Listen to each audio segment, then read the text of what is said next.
Good evening, everyone. I'm so used to saying good afternoon that I had to rehearse the fact that I was going to say good evening.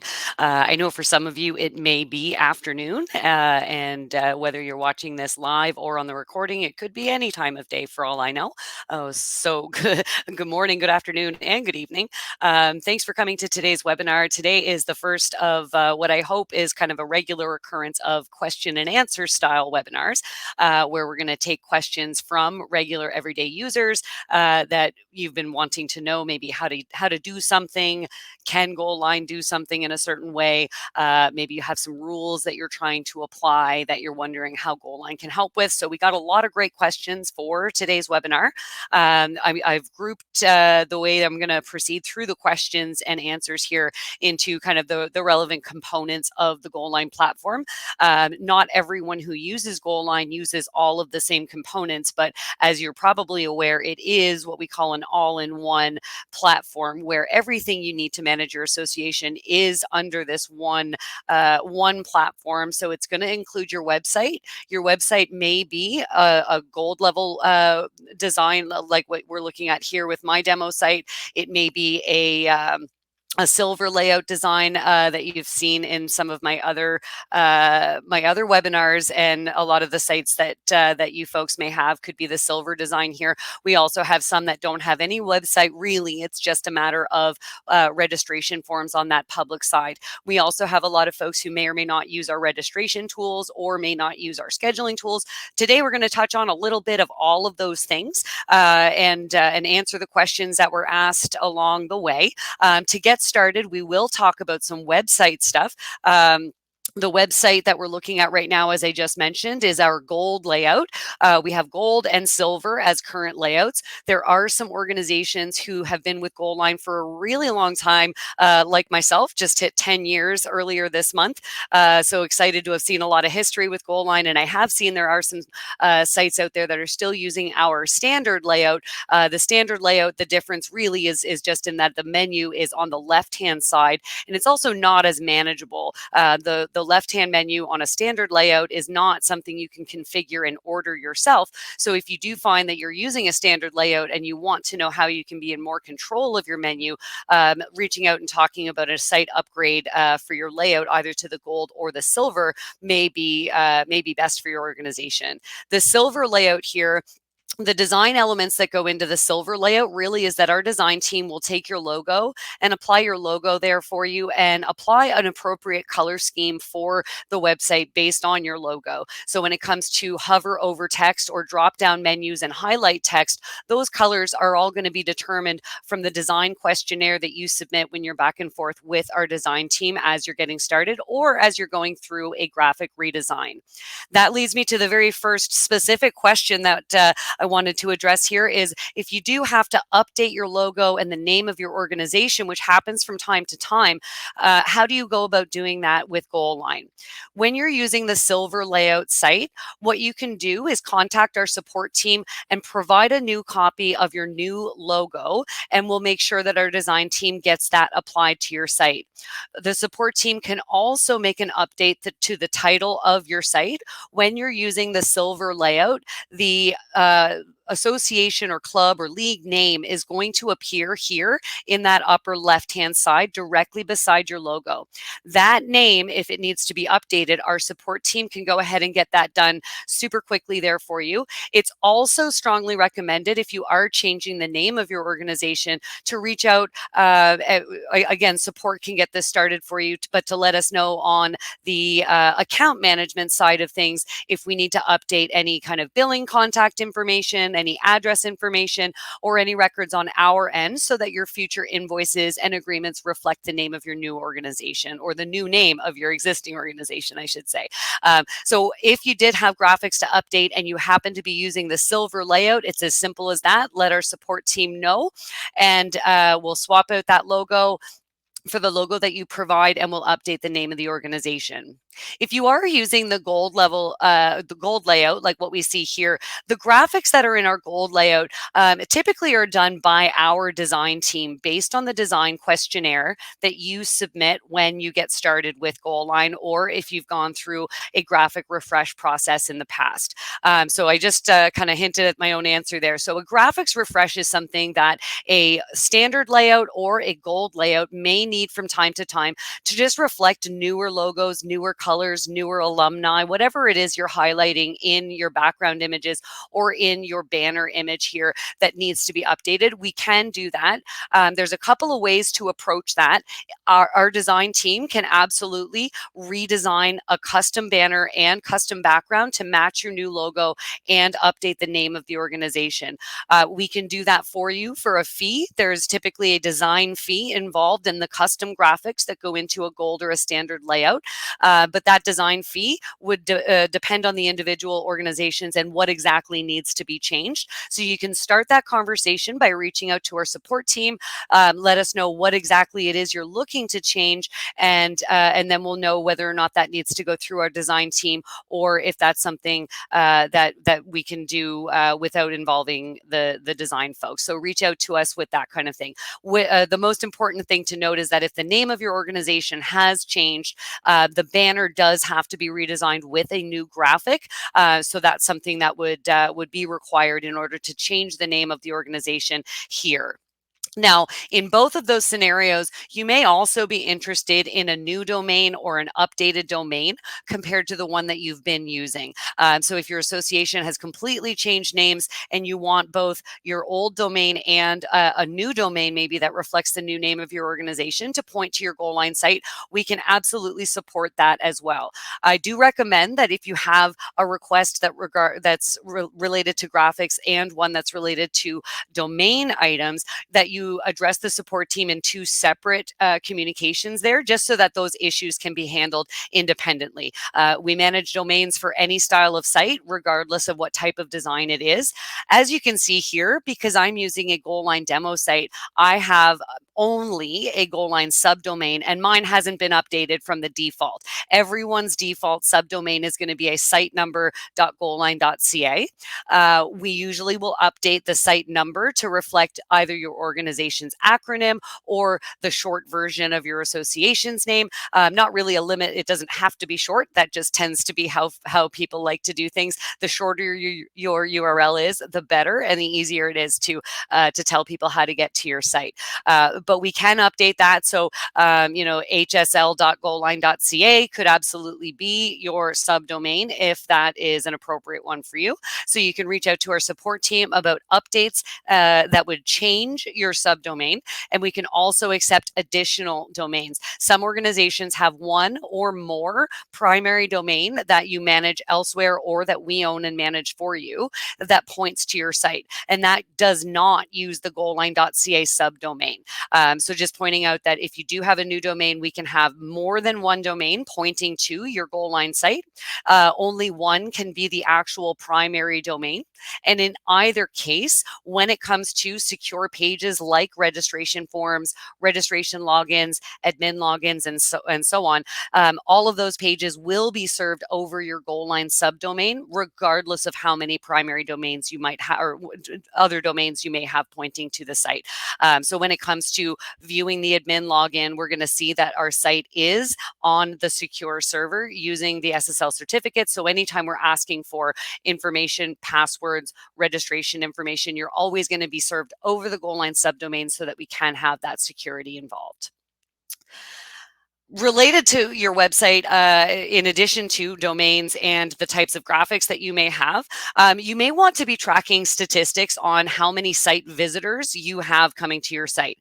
Goalline doesn't have a public-facing site visitor count that is placed on the site, although you do have some freedom to get creative with the way you use your ad space and using widgets and things like that. But in general, Goalline does support the statistics tracking using Google Analytics. So I have an article queued up here. You can access the FAQ for Goalline just by going to faq.goalline.ca, but you'll also find that from your admin control panel, you can get to the FAQ by selecting it from your user menu. So that's going to take you to the FAQ, and you can search for what you're looking for. There's an article in here that explains how to sign up for a Google Analytics account.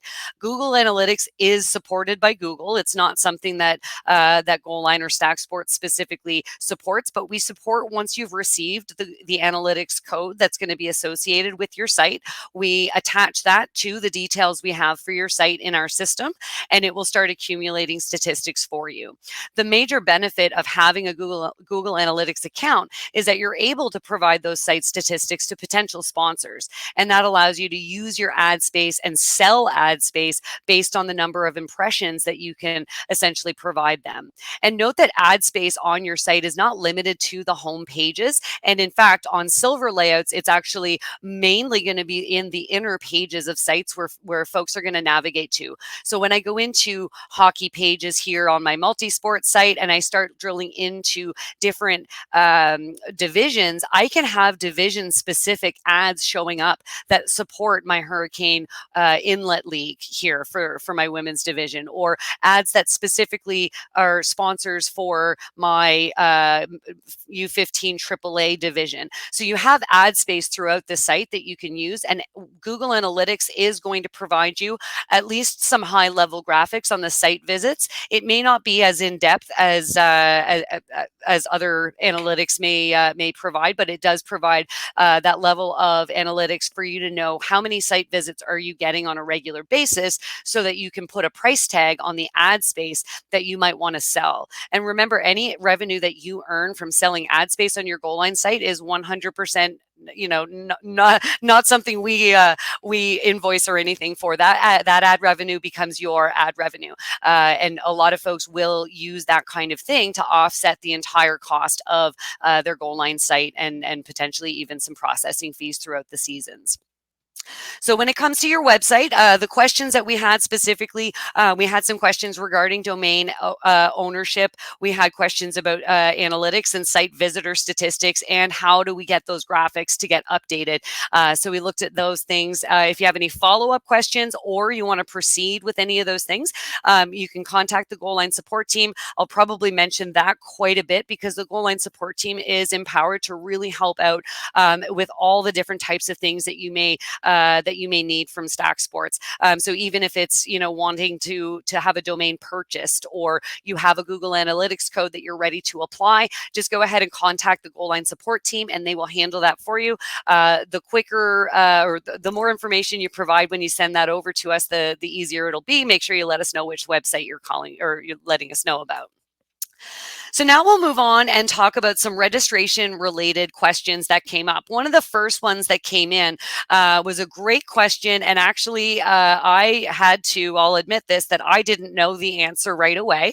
And so I had to check it out. And so I'm really happy to talk about getting registration for coaches that assigns coaches to teams. We have, and I talk about it a lot in my registration training webinars, that with registration on Goalline, there's a lot of ways to have players assigned to teams as they register. There's also some ways for coaches to be assigned to teams as they register. So I'm going to take you through a couple of the steps that go into how would I have a coach register and assign themselves to a team. And then we'll look at how that also applies to players. And then we'll talk further about additional options for assigning players or coaches, just based on the tools that are available and the method that applies most to your association's processes. So when I click on individual registration forms, I can create or edit or copy as many forms as I need here. I created myself a coach form the other day. That was how I tested this out, to make sure that I wasn't going to tell any lies here today. So I'm going to edit my Coach Reg 2022 form, and we'll go through the settings that are really key here. And I'm going to point out a couple that might relate to some other questions that we'll talk about a little bit down the road. So when we're looking at our forms information, it is important that you have the type of form set to be the right person type. Goalline groups all of your people into different person types. So when a person registers on a form meant for coach, that creates them as a coach in the organization. So when you go to search coaches, you will find that coach listed as a coach, and you can assign them to a team. You can give them user access, or however it is that you're going to follow through on that coach being in your system. The same thing goes for all of our other person types, and those are going to include players and referees or officials, umpires, that kind of thing, registrants and volunteers as well. Registrants and volunteers, I will specifically point out, cannot be assigned to teams. Neither can referees, actually, but referees have different follow through. But coaches and players can both be assigned to teams. And there's different ways to get a team assignment done depending on how you do things as an association. If that coach already knows where they're going to be coaching, you can turn on the team registration configuration tools on your registration form. If this section doesn't appear for you in your registration form builder, again, you can contact the support team and we can enable that feature for you. It's not a feature that is enabled by default for every organization. And so it's just something that if you don't see it already, we can turn that on with a quick reach out to our support team. When we see this here, it does use the word player and it doesn't replace it with coach. But remember, we know we're dealing with coaches here. So that's something that I have notified our product team about, because that was a bit the only anomaly here, which is why I had to double check that it did in fact work properly for coaches and players. So what we have is team registration configuration, where you can set this to yes, required, or no. No is the simple one. It doesn't show up at all. The coach can register. They're going to pick their program, agree to and consent to your policies, pay their fees, and they're registered. If you have this set to yes or to required, they're able to pick a league and then pick a team from that league, and that's going to assign them to that team when they complete the registration process. The difference between yes and required is exactly as it would sound.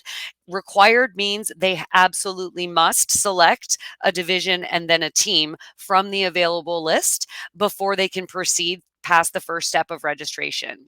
So yes is the option that allows them to register with or without, but required means they must, and no means they cannot.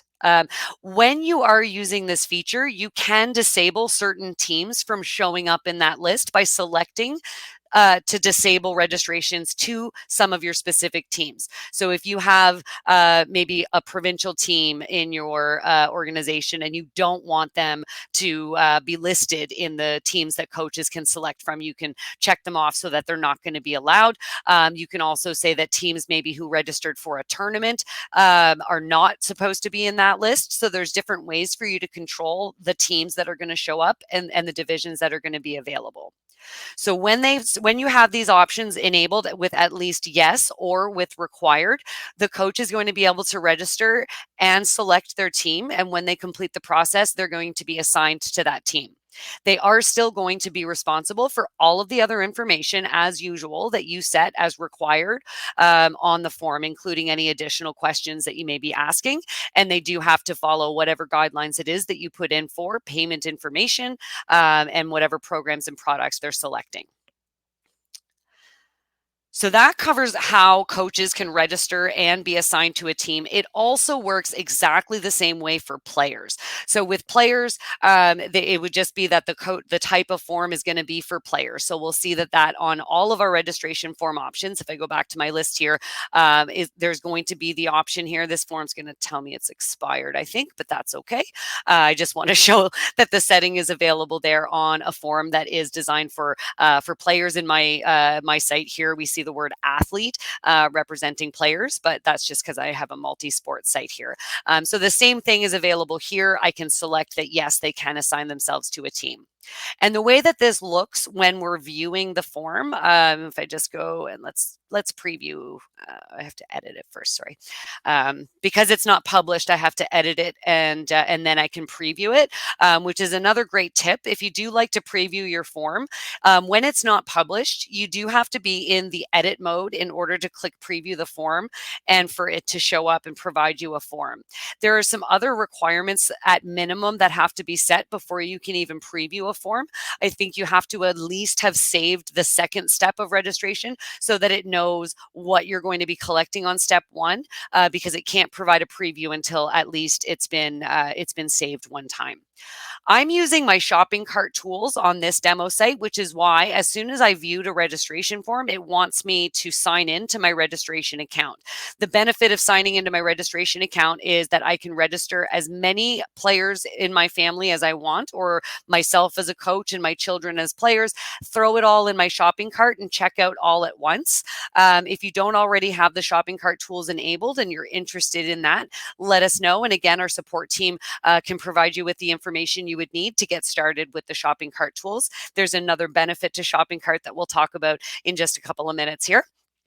When we see the registration form, you do have to go through the form just like any other registration form. So using shopping cart, I can load an existing profile and select from the people that I have in my registration account. Most people don't have quite an extended family the way that I do here on my demo site network, but you would select whoever it is that's already in your household and go ahead and register them. If they're not already there, you just say, nope, they're not returning. They're a new person, and you start from scratch. You answer the questions. And here's where we see that league drop-down menu. It's asking me what division am I going to select, and I would select that I'm going to be a coach in the Women's Hurricane Inlet League, and then I would select my team. I want to play, or I'm going to be the coach for the Dairy Milk Destroyers. And when I save and proceed and finish that process, I will be assigned to that team, and I'll be registered. So you'll see me as a coach. You'll see me assigned to the team. No one has to do any additional steps to assign me. Same thing with players. It works exactly the same way. So now that we've taken a look at that, I do want to address the idea of using registration forms for lots of sort of different things with regular season registration, tournament registrations, coach registrations. It's really straightforward. Coaches need to register, players need to register at least once every year or once per season, so that you know that they're going to be active in that season. But registration forms can also be great for things like camps, clinics, conditioning camps, academies, extra strength and conditioning sessions that you want to offer in addition to your regular season programming. When it comes to offering camps and things, when you are using the shopping cart tools that we were just looking at there, you can actually set up your form to allow multiple programs. If you're not using shopping cart, you're probably used to Goalline being sort of one program per registration. We've always had the ability for you to create products and add products to registration forms. And so you could have one program, any number of products, one child at a time. And then you have to check out, pay your fee, and then if you have more than one child, you come back, you start the process again, and then you check out again, pay your fees again, and come back, and so on. When it comes to camps and things, that's not an ideal way to go, because you want to have your camp programs set up in a way that you can control the access and the number of participants that you can allow before needing a wait list, but you don't want parents to have to make multiple registrations just to sign up for multiple days or weeks of a camp that you might be offering. When you turn on the feature for shopping cart, you get the feature that allows you to set multiple programs for registration. When they can register for multiple programs, I'm just going to go back to my March break form because I've already got this set up over here. When you're looking at multiple programs, the registrant can select from any of the programs that are available, and they can select as many of them as they want until they are full. And the other benefit is that you're able to register and get waitlisted depending on the combination of events that you've selected. So I have a couple of examples in here that we want a full week, week one, and a full week, week two, but maybe you want to also have an offer for full days or half days mornings and then half days afternoons. So you can imagine that it can start getting fairly lengthy for the options that are available to your registrants. So when you have the multi-program, it can be all clearly outlined what it is that you're signing up for, and then they can choose, I want week one and week 2, or I want half days for week 1 and then full days for week 2, or whatever combination of programs that you're allowing on this form. This feature and this setting for allowing multiple programs at a time shouldn't be selected when it comes to your regular season registration, because that should be based on what their age and gender category applies to them when it comes to when they're playing on a competitive or sanctioned team and that kind of thing. But when it comes to camps and clinics and multiple options like this, the shopping cart options does allow you to really get those camp registrations in a nice way that's easy for the registrants. So in addition to your regular season registration form, you can have a camp's registration form, and using the shopping cart functionality, a parent could come in and register their child for regular season and a couple of weeks of camp and check out all at once, and even do that for multiple siblings, and still just check out once and have one credit card transaction, which I know as a parent of more than one child, that would be nice to not have to do it two separate transactions. So that was something else I wanted to cover in there. So we looked at how to have people assigned to a team as part of the registration process, and then we also looked at how to handle camps and clinic registrations. The other thing that I didn't address that did come up when it comes to registration is registration without cost. Now, my interpretation of that, with the hat I always wear, is registration for programs that don't cost anything to the registrant. Because I will, upfront and honest here, registration does have a cost, even if the program doesn't, when you're using Goalline's online registration. Whether you have online or offline payment, registration will always have a per registration fee. Sometimes it's referred to as per transaction. A registration being submitted is a transaction. Whether that's combined with a financial transaction for the credit card payment or not, there is still a transaction there. So based on your processing a merchant account that you have set up with your Goalline site, you have a processing rate that usually is going to include a percentage and a flat fee. So it is important to note that that flat fee applies to any registration, regardless of the method of payment. Now, that being said, when you do have programs that don't cost anything to the registrant, it's simple enough to just go ahead and not include a fee. Oftentimes, coach registration, for example, doesn't have a fee, because usually what will happen is clubs will take coaches' registrations with $0, and then the club will take on that coach's membership fee with their governing body or their sanctioning body for the sport, or NCCP fees and things like that. So that's often the case when it comes to coaches. It's certainly not a rule, but just something that we see a lot. But it's easy enough to just say that this program costs nothing. And when the program does not have a fee associated, when you're looking at that form on the public side of the site, I suppose I can continue here. And just show some whatever's next here. So we'll save and proceed. Assume that information's valid. So here, because this program doesn't cost anything, there is no dollar sign over here at all. So when the cost is $0, the registrant doesn't actually see that cost associated at all. And then they would just proceed through the registration process. So as far as the registrant is concerned, this is just collecting information and collecting consent. There is going to be, when we look at that review and consent, there is going to be the fact that this is free, and that there is no dollars involved here, and there's going to be just no amount due, and it's going to be paid in full when it comes to the registration reporting side of things. So offering a $0 program, you can do that whether it's for any players or any person type. You can also offer $0 program registrations for team registration forms. So I do hope that that answered a lot of those registration specific questions. The other registration question that came through was about division coordinators. And I found this to be a really great question because Goalline does have some great tools that allow you to break out the permissions for individual people based on the roles that they do. So we'll hop into the back end again here, and we're going to go to the people section, and I'm going to show you about managing website administrators. Just in broad strokes, I could probably talk all day about this feature because there is a lot. There's a lot of granularity, but the general purpose of this tool is to create a user or an administrator with the permission that they need for the job that they do. When it comes to division coordinators, most of the job of a division coordinator is something that can be done directly from their league control panel. So when I have permission to manage a division, I would hop right into that division, and everything I need to do is going to be available in there. But there is an exception, and that is related to how these division coordinators can interact with registration forms. And I'm going to hop in and edit one of our users here. I'll pick this one. So when you're looking at the permissions and things that are available, you'll notice that registration related permissions are at the people tools in the association wide section.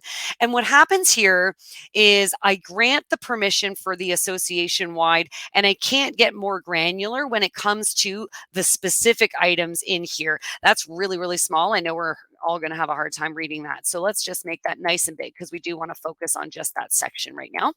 When it comes to granting permissions here, if I grant you permission to access registration forms or to view registration data, which is in here somewhere, to edit or view registration data. These permissions allow you to edit and view registration forms, which is the tool I was just looking at, showing you the team assignment features and whatnot. And then when it comes to being able to edit registration data and view that data, that's when what I see when I'm in a player or a coach's individual profile. And this is a master menu permission, so it does include the entire organization. This cannot be set at the granular division level. So I think based on the question, the way that it was asked, I'm not as happy that I have to say there is not a way to restrict registration visibility to just divisions. But I will say that when it comes to managing registrations, there is a very quick way to have all of the relevant players available to the division coordinators without requiring them to have access to the registration forms. And one of the ways to do that is going to be through having your assign multiple players tool used here. So now I got to get way smaller because it's too big of a screen. So I'm going to show you assign multiple players. And the reason that this is a good tool when you have division coordinators is because you can take all of the registrants, and this form is pretty simple: age, gender, current assignment status of a team. So unassigned is the default here because you should really mostly you're going to be concerned with players that are not yet assigned to a team. You could also be concerned with players who are not yet assigned to a league. Or you might just be interested in any player, regardless of whether they're assigned to anything or not. The benefit of using these options is that you can drill down on players who have registered by selecting the specific registration options here, and their age and gender combined with their status of whether or not they're assigned to a team or a division. Because I have a demo site and I want to make sure we've got results, I'm just going to pick any here, and I'm not going to restrict based on registration. But clearly you'd be looking at only people who registered within the season that you're concerned about. You don't care about people who registered back in 1997 or whenever. So you would select the registration programs here, and I just use the shift key to select the whole bunch, but you can use the control key to select a couple if you're only concerned with some specific age groups. So whatever makes sense as far as gathering the players that are registered this year that also fit the criteria here that are not yet assigned to a team or a league. So I'm just going to say any for registration so that I get lots of results here. And these results, as you can see, are ordered by last name, but they can be ordered in different ways. There's a drop down here that lets you order it by their date of birth or gender, position, if you've got position collected as well. So when we see the results, you can select as many as you want, and you can select all. So if every single one of these players that shows up in this list is currently registered and fits the description of a player who should be in the Women's Hurricane Inlet division, I can drop them all into the women's division just by selecting them all here and putting them into that division. This does not assign them directly to a team, because then the division coordinator who manages the Women's Hurricane Inlet division can come into their assign multiple tool and distribute players across teams as needed there. They can also view all the rosters from that division menu anyway, and we'll dive in there in just a moment here and just take a quick peek at what that kind of looks like. So I can take these players, and this is going to select for me, it's 100 players. Now I have a lot of teams, so I'm assigning 100 athletes, but I could just go to the next one. I've got all these 100 selected, but I could keep going and select all 200 of them, or 247, I think it was, and then keep assigning them. But I'm just going to select, I did pick it, right? Yes. So I'm going to select that, and I'm just going to assign them those 100 athletes. And so it's going to confirm that we're assigned to the Women's Hurricane Inlet division. So now as that division coordinator, so take off my master menu hat and put on my division coordinator hat here and hop into my Women's Hurricane Inlet division. Let me see here. Back out to my master menu here for a sec. So when I go into my Women's Hurricane Inlet division, I'm going to have a similar tool. So I'm going to have assign multiple players here as well. And when I do this, it's going to show me only players that fit my description, but that are not assigned to a team. I'm still going to pick any here because I do need to see those players, because I'm not sure how many of them are assigned to teams otherwise. But all of these players have been assigned to this division and have not yet been assigned to teams. So as you can see, there's information displayed for that division coordinator where they can, if we had positions, we would see what those positions are. We can see their gender. You can also, if you have rankings for players, you can also have them listed with rankings, and you can even display them with a player draft status in here if you wanted to see them as a player draft instead. This puts them in based on their rankings and positions, and then groups everybody who's not ranked down here, but you can draft them onto teams this way.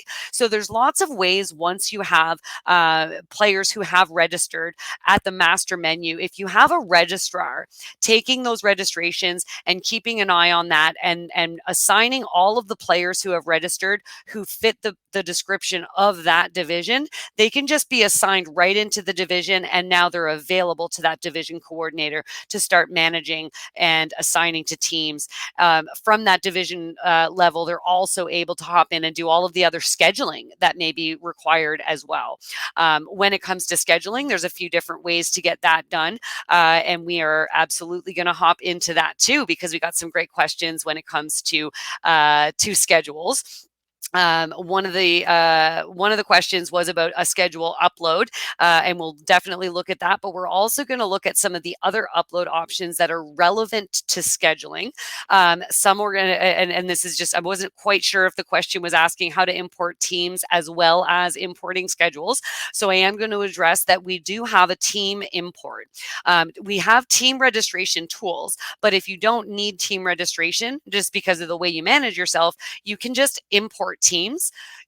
It's also important to note that when it comes to teams in the Goalline platform, you don't ever have to remove your teams from the system. They can stay in the system from season to season, and they just get like players get released so they can be reassigned. But we have options that even allow you to get away from having to do that too. So I'm going to go to the schedule section. We're still in that division coordinator zone here. So the division coordinator can come in here and upload a schedule file by using the upload schedule file option right here. They can also use the Goalline platform to generate a schedule. So this is a schedule generator. You provide time slots and schedule constraints and a number of games, and the system will kick out a schedule for you. You can manipulate it and accept it. You can also just add games one at a time by add, edit, delete games, and then you can upload a schedule file. You can upload schedule files from the master menu, from the league menu, or from a team menu. And if you've watched any of my webinars, you know what I'm going to say next is that the difference is that your view is going to be restricted at each of those levels. So from the master menu, one schedule file for all divisions, all teams, games, practices, doesn't matter. At the league level, it still can be games and practices, but only for all the teams in the division that you're managing. And then if you do go to the team level, it can be games and practices, but only involving your team.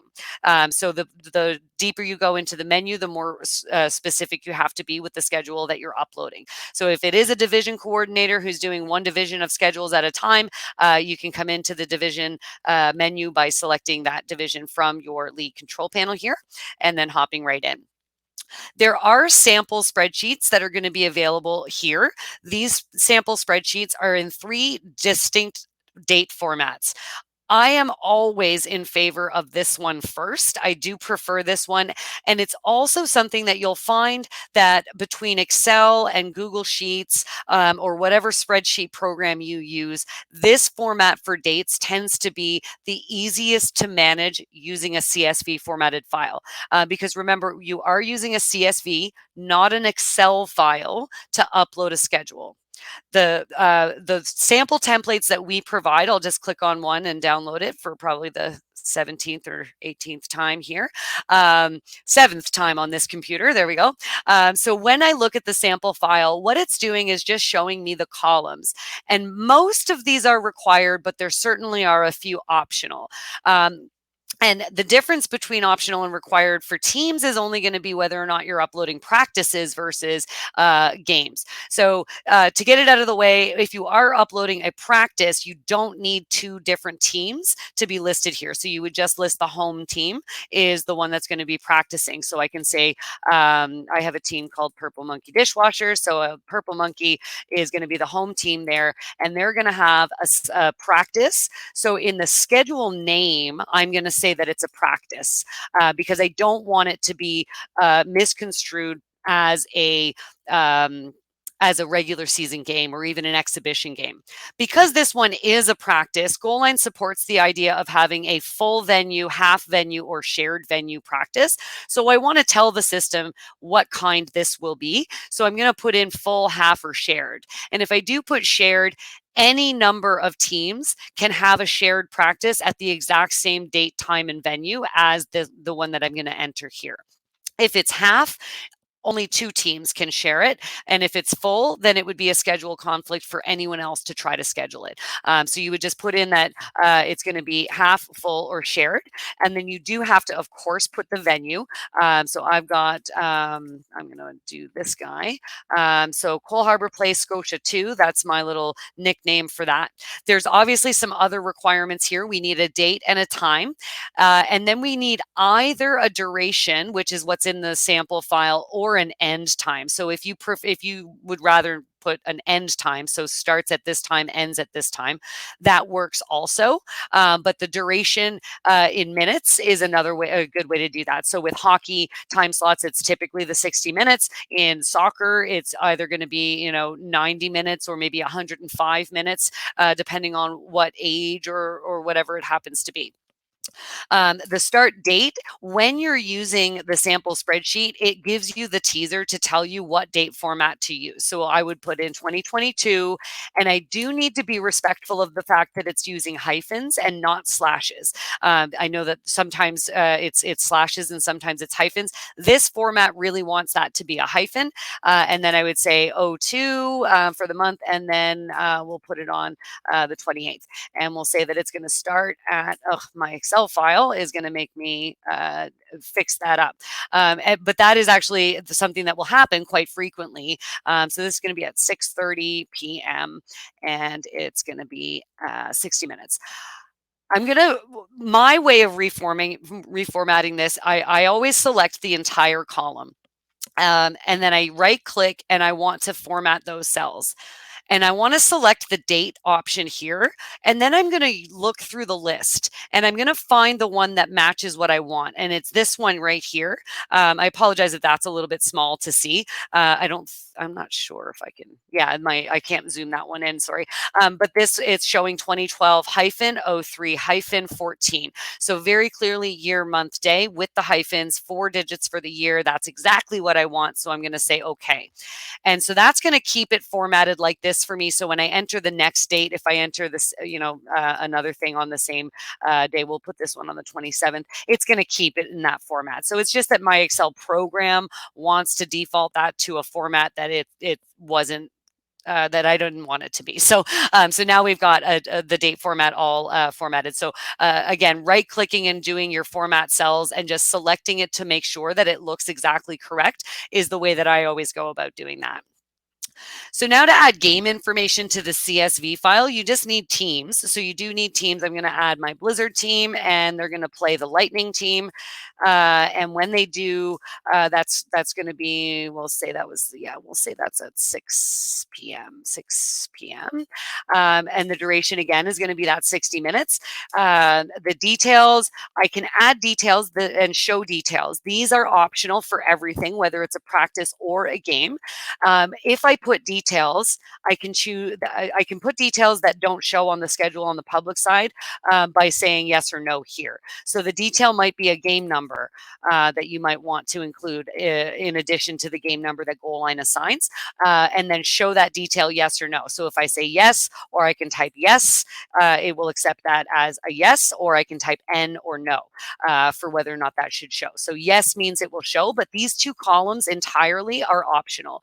So sometimes I always say if you're not going to use it, just get rid of those columns because if you don't need it, you don't need it to match in the process.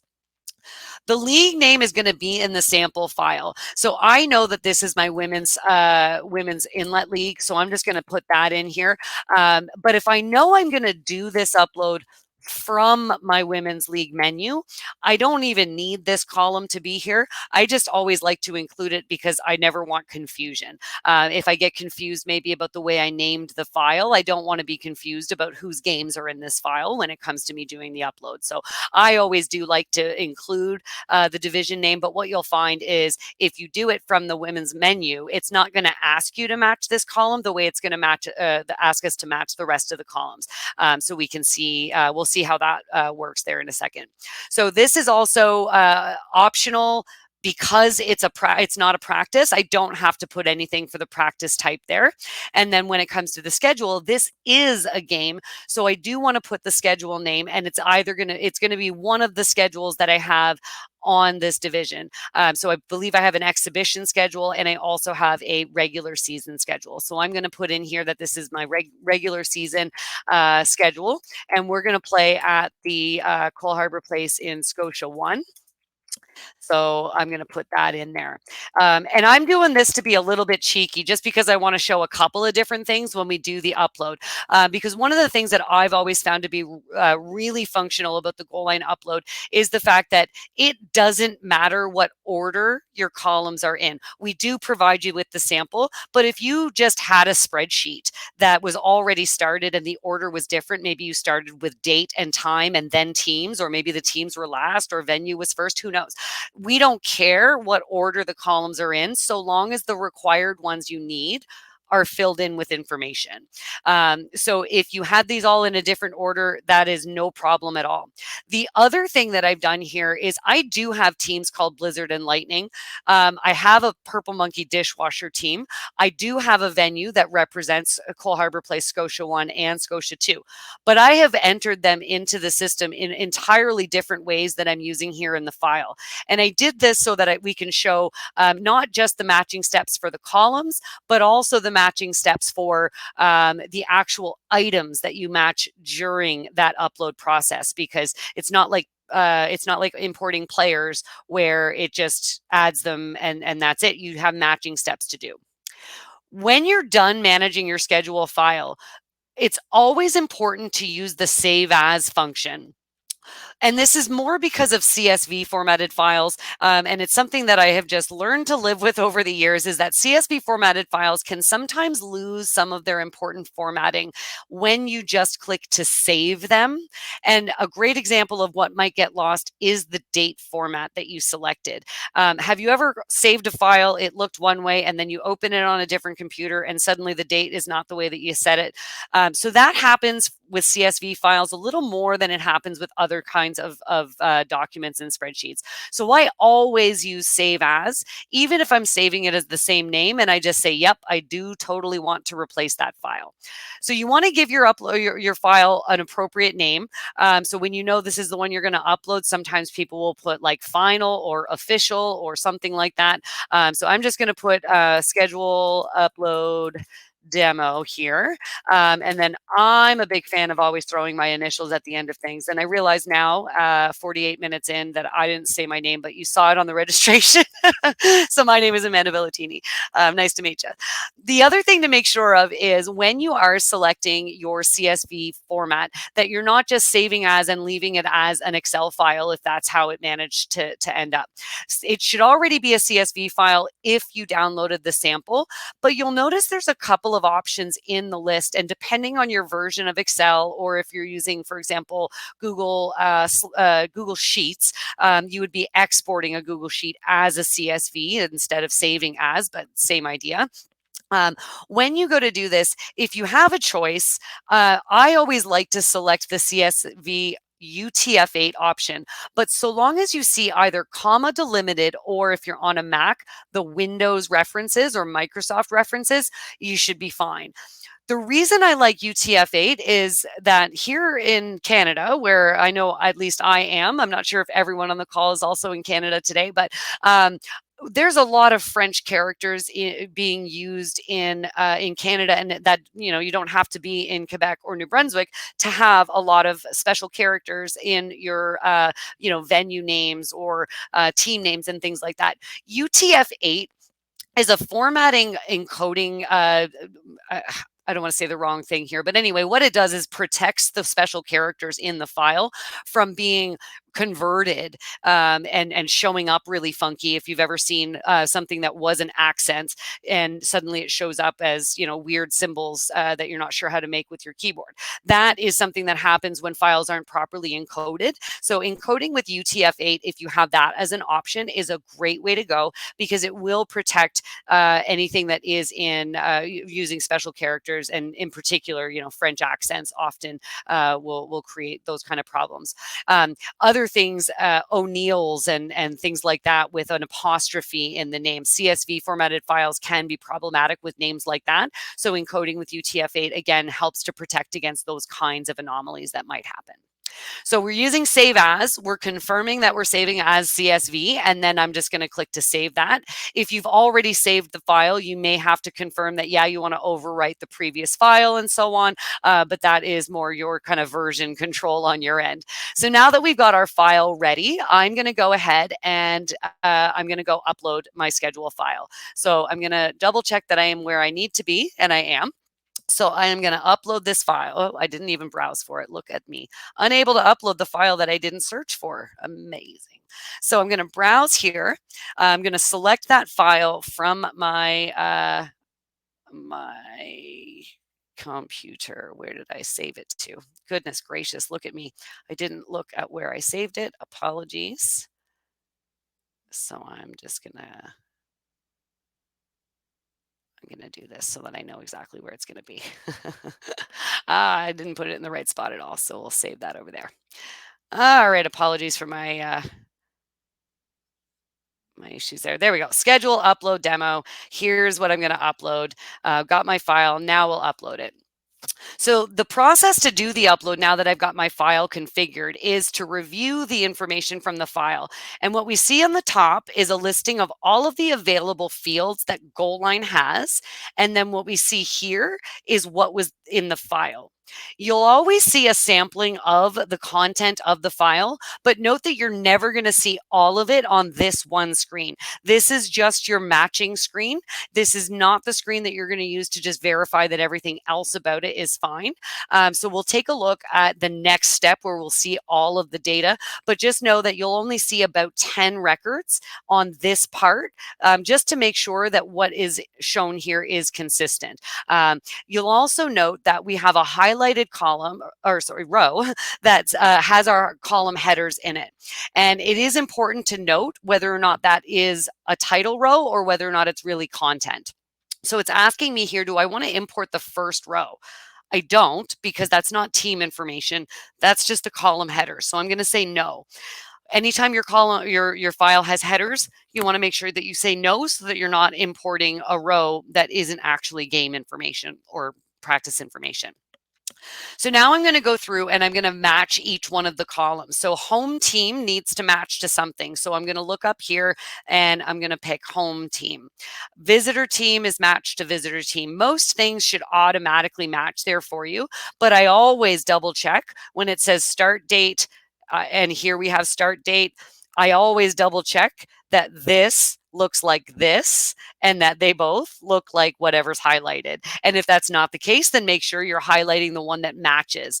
I've seen it before where people will download this sample, but they'll end up using a day, month, year. And so it is important at that point, you don't have to abandon and stop what you're doing. You can just pick the correct format based on what is actually in the file. Who cares what the column header says? What matters is the way the format is in the file. So in this case, we don't have any mismatch. So we'll keep going there. My start time is here. My duration is here. But if I was using end time instead, I would select the end time option here. As we move over, we can see the details and show details. So these automatically selected themselves. If I had no details at all, I could just simply disregard that altogether because it's not relevant. I do have details, so I will allow that one to get imported, but I could just disregard it. That's what's happening over here with league name, because as I said, because I'm doing this from my league control panel, I don't have to put the league name. So we can just disregard this. All the schedule here must be from the Women's Hurricane Inlet League. Then we select our practice type, our schedule name, and our venue. So these automatically matched, but anytime they don't automatically match, you just select the appropriate one.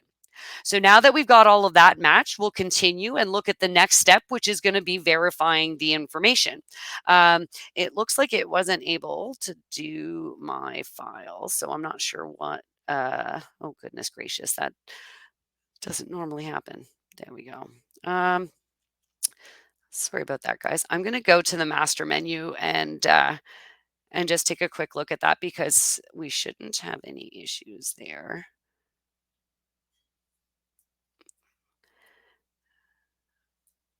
All right. So when I go to the master menu, I would just select the upload schedule file from the scheduling section there and just do the same thing. So the idea of uploading your schedule file is that it can be done from any of these menus. The error that I just had, I have no idea, and I'll certainly look into that in a bit. I thought so too, David. So David in the comments here is noting that I might have put letters in there, and it did look kind of funny when I was reviewing it. So you could very well be right. Let's go ahead and put zeros. Well, aren't we all just the troubleshooting angels here? So, so I'm going to use save as again. Thanks so much for that, David. Bonus points for you. So I'm going to go in and make my version update over here and make sure that we know where that's going to go. Saving the day, David. I love it. All right. Oh, this is your question. That's awesome.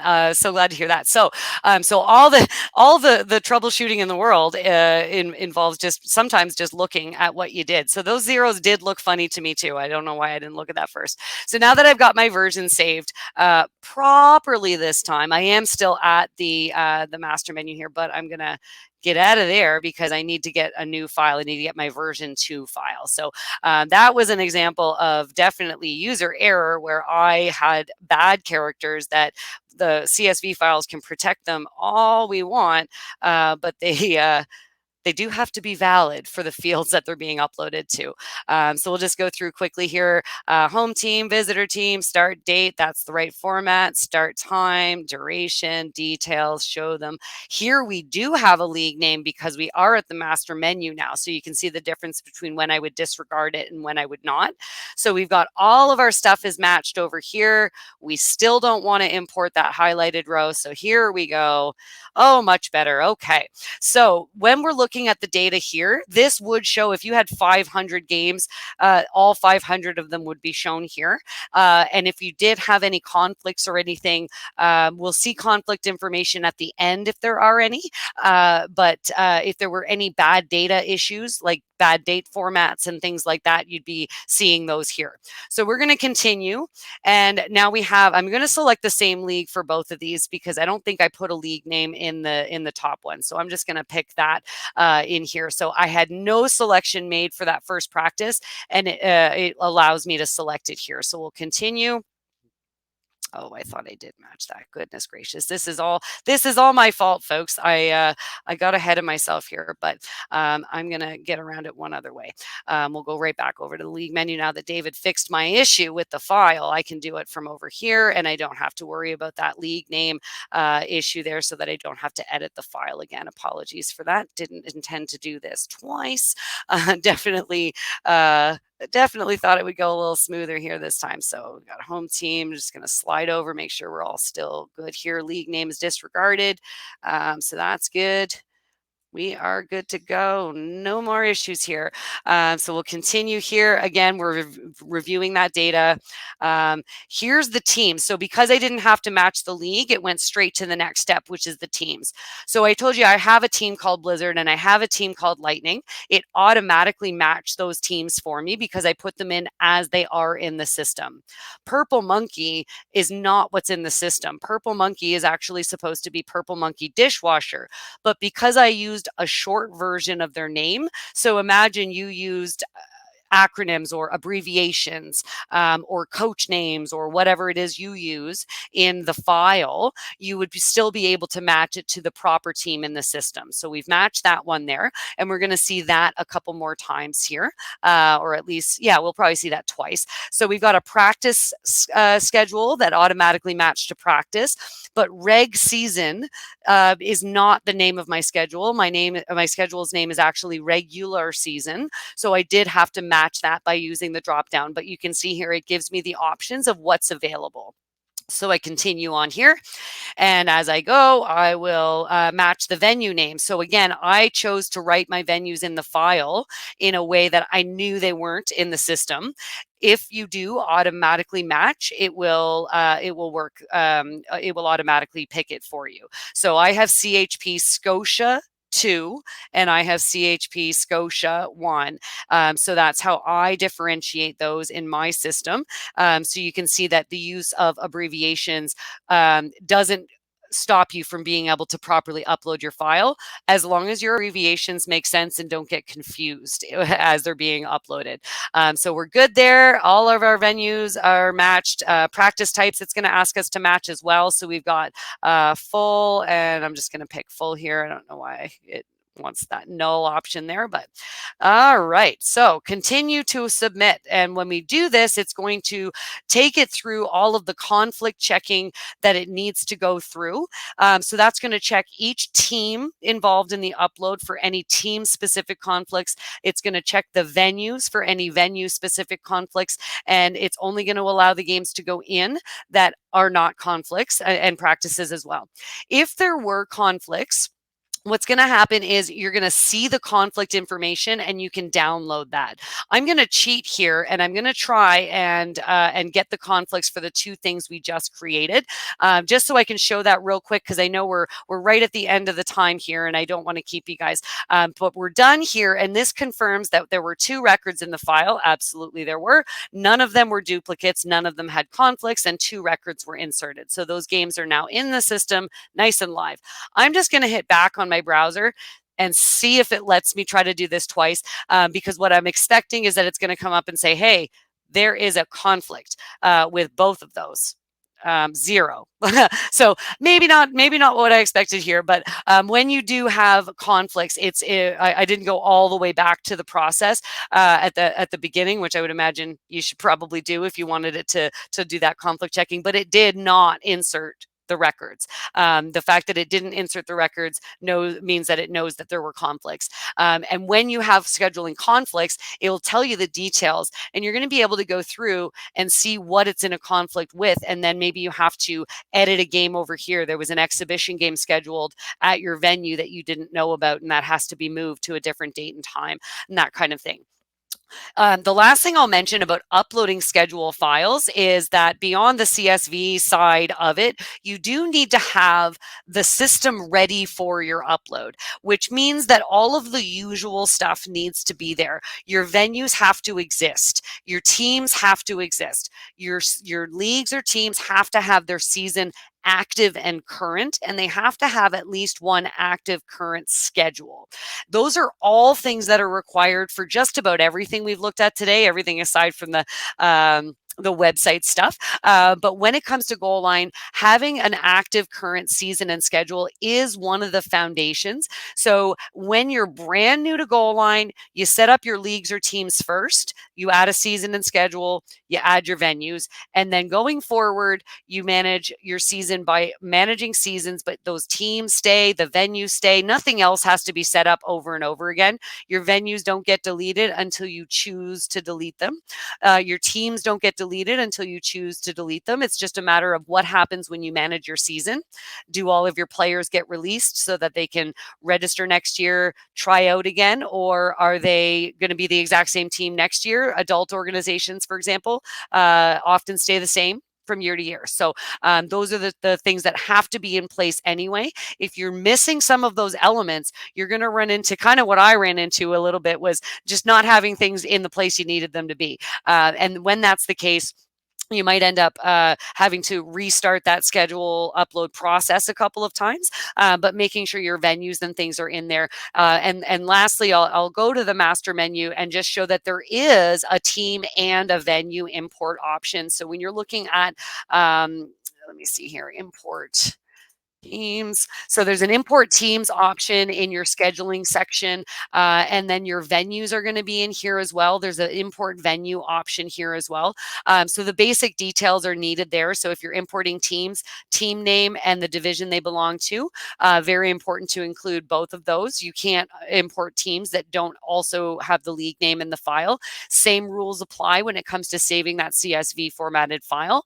Importing venues is the same idea. Once you've imported venues, you can import them with additional details if you have those details, and there is a sample file.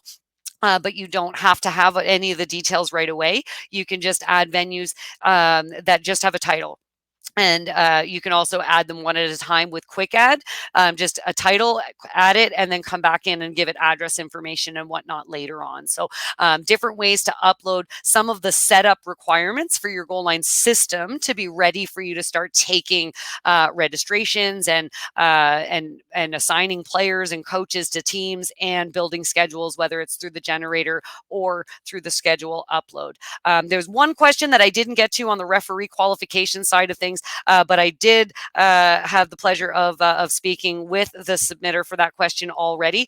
So I think we'll call it a day here because we have gone over. But it has been an absolute pleasure looking at the questions that you guys have, and we do plan on having this style of webinar happening periodically. So be on the lookout for the next one, and maybe be on the lookout for a quick follow up from us here, just asking for your feedback on today. So thanks again for joining tonight, or for watching whenever it is that you're watching the replay here. Really appreciate the questions. Great stuff, and have yourselves a great evening. Thanks so much.